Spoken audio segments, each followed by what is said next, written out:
Hello, class. My name is Sabechi Nawaze, and this is my project on the movie Stand and Deliver.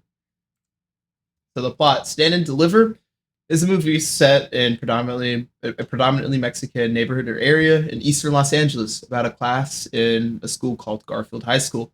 Story follows a teacher, main protagonist Jamie Escalante, who's an expert in computer science, but due to the lack of funding in the school district in which he desired to teach, he had to become a math teacher.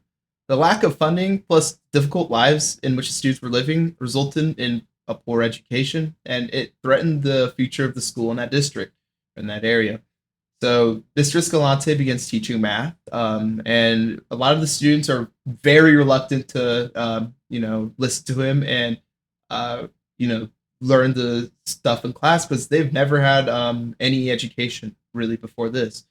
Um, the students end up rising up above their hardships, even in life, to eventually pass the AP calculus exam at the end of the movie.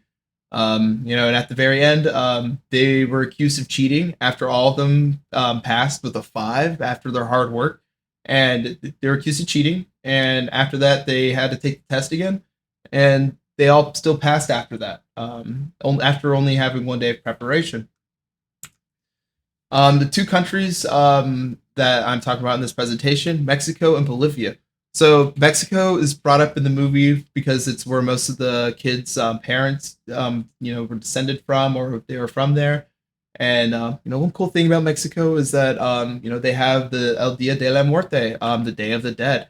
Where they celebrate, the lives of the past people that have lived in, their families. Really, really cool tradition. And Bolivia was brought up because Mr. Escalante, the major protagonist, was said to be from South America. And after doing further research, you find out that the real life Mr. Escalante, Jamie Escalante, his parents were from Bolivia. Now, one cool thing about Bolivia, you see that food up at the top right. Apparently, that is called antichulos or antichuchos. Sorry, grilled skewers, and they look very, very good. So that's why I wanted to bring it up as one of the facts here in the PowerPoint. I want to definitely try that one day. An overview of Mexico. So, before the movie took place, the movie takes place in the 1980s, 1982 to be exact, and around 1910, that's when the Mexican Revolution began. Ended, I believe, 8 years after that, around there, and it gave a big economic struggles for the country, and because of that, a lot of people wanted to seek opportunities for many aspects of their life elsewhere, and that resulted in Mexican families migrating over to the United States. Um, and because that they were poor and they just had come from a war, they all came together. They all moved into their own little communities in the United States, which the wealth was not didn't never really left the family. They were left poor and lower class because wealth never came back in. Um, so that's an interesting fact about what the people were going through when they were moving here, because all the people in the movie, their parents had to have lived during the Mexican Revolution, because um, that was only 70 years ago, or that was 60 years ago, and that's about as old as that's as old as the kids would be after normal parents would have kids. We're gonna skip Jamie Escalante, the main protagonist, because we already talked about him. He's very passionate about his job, and he shows lots of compassion to all the students in his class. Angel Guzman is one of his students though, and he has the biggest character change in the entire movie. He starts out as being characterized as being in a gang, not really liking education or caring about it. He has too much to worry about because his mother's sick. However, about 30 to 45 minutes in the movie, we see his character take a change to which he was not going to return from when he asked Mr. Escalante for three textbooks so that he could stash them in different places and study them without his gang members, friends, seeing him to be made fun of. So he was doing everything in his power to keep his life steady and stable while he was studying, even though no one should be asked to do things like that. And he managed to score a five on the AP Calculus exam at the end of the movie twice in a row, even after the retest. Agent Ramirez. Now I have him. He's not really a main character in the movie. However, Agent Ramirez was one of the people tasked with with like finding out whether or not the students cheated in the exam. And he's characterized as a racist in the movie. He could not give a reason why they were investigating the kids, and he told Mr. Escalante after he questioned why his kids were accused of cheating, and he said no one can call him racist, that no one has a right to anyways, which really shows his ignorant and why he's racist.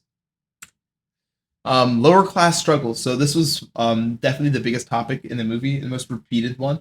Um, you know, there the school at the very beginning lacked funding to have computers, which changed the direction of the movie itself, the plot, because Mr. Escalante could not teach computer science with no computers, so he ends up teaching math. Um, the fact that the community of Garfield High School and around it was very poor, it made education suffer tremendously.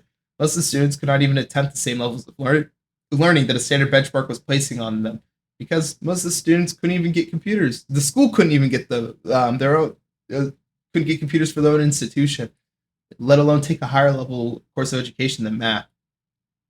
The lower class Mexican community of Los Angeles in Stand and Deliver demonstrated the unfairness and the tragic life cycle that many lower class communities go through. Funding is so low that the school is not even welcoming or enticing for students to open up to education. Many of the students are facing circumstances in their personal lives that outrank school on a survival scale. And, all of this stuff, makes this endless cycle of, people don't want to go to no one wants to go into education. People can't. It's difficult, life threatening, even in most cases. Yet, when you can't get that education, it's hard to bring home that wealth to your family, to your community, so that your community can, build on that education, put more resources into it, so people don't end up skipping education total. And education is a key part of a society's upbringing, or a group. But yet, that key function is failing, and it can be fixed in a lot of lower income areas in the United States. The other topic, racism, was another big thing repeated through the movie. In the picture there, you could see the redlined communities for Hispanic people in New Orleans, Louisiana. If you don't know what redlining is, it's you draw a line in the sand, in a city, and get red spray paint. You Hispanics live there, and you can't cross a line. Is basically what that is. But it's racism's definitely it was heartbreaking in the movie. A lot of students give a lot of stories, or like I guess metaphors and similes, examples of the racism that they experience, and it's just horrendous. But most racism that was illustrated in this movie, drove drove the story in huge ways. You know, at first, like when the students were talking about it was about racism, about the stuff that they experience, how people think of them. It started as a discouraging reality that they were facing, but it slowly became like the vehicle that drove them forward. They wanted to prove themselves wrong, and they wanted to prove to themselves, the kids themselves wanted to prove that they can make it out. That they're strong, that they're people, that they're not going to let the circumstances of their life keep them there, just because the system tells them that they can't do something or able to achieve something. They kind of just stuck up their middle finger and said, no, we're going to study, we're going to work really hard and do it, after having their teacher, Jamie Escalante, really help them with that. But these struggles and racism were put in the film to unpackage the unfair elements of society due to racism. Connecting back to lower class societies, it's just keeping people trapped there. You can't. Most of the people didn't speak English at the beginning of the movie. Most of the students, and in the United States, in a primarily English-speaking country, how are you supposed to teach a course in a language that most people can't understand? It's just an endless cycle. You can't teach you can't teach the languages to these people. They can't afford to have teachers to teach them English. All this constant cycle of hatred. So, movie review. I thought the movie was very relatable to me as a Nigerian male, or first generation Nigerian male from my dad's side here in America. Very relatable movie. Not that I experienced what those students were experiencing on that level, but very relatable for me. And however, I don't think the movie was in total very relatable to most of its viewers, which would be a white male or just a white American. Uh, you know, a lot of those people, a lot of not all those saying that white people can't experience these injustices or lower class struggles, the likeliness of taking a random white person in America and that being the case for them is much lower than other ethnicities. That does not say that a white person cannot understand fully what was going on in this movie and place themselves in that situation. But it doesn't make it a bad thing either that some people couldn't relate to this film, right? This film was made for those people because it's just trying to show the disparages with these people's lives and perhaps the viewers, right? And you're supposed to be able to understand and have sympathy for them, which was the goal of the movie, in hopes of lightening up this situation, bringing it to light, and hopefully sparking some change either on an individual or large scale, which I think the movie did successfully, and I believe it could be credited to being one of the films that helped change the public's opinion. And the other topic, or the topic review on lower class communities and racism, I think they were presented very well in the movie. There was lots of examples that made sense and seemed very real world.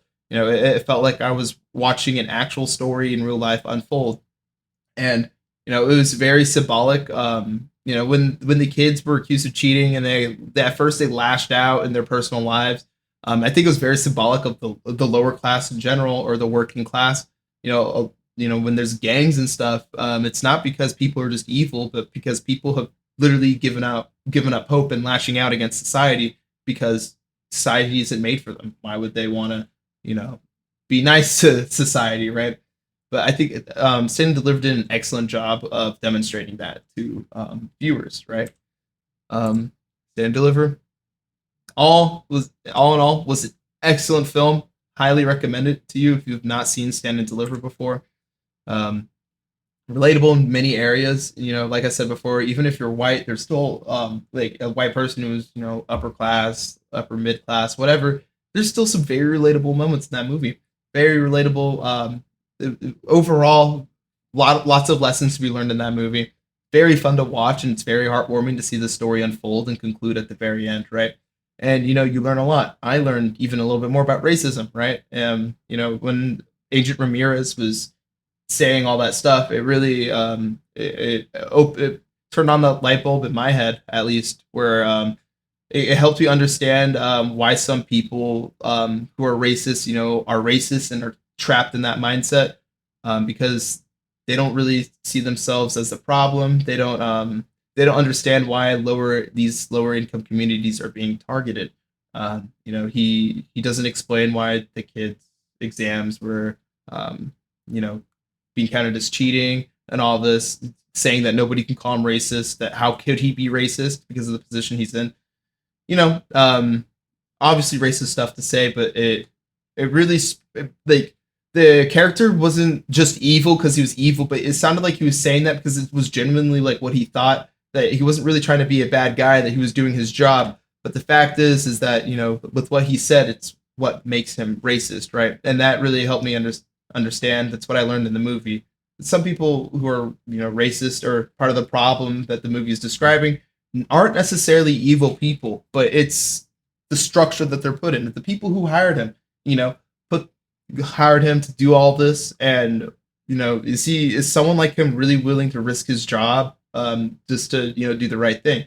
Although, like, obviously it's the right thing to do and people should do it, but in the real life that's not always the case.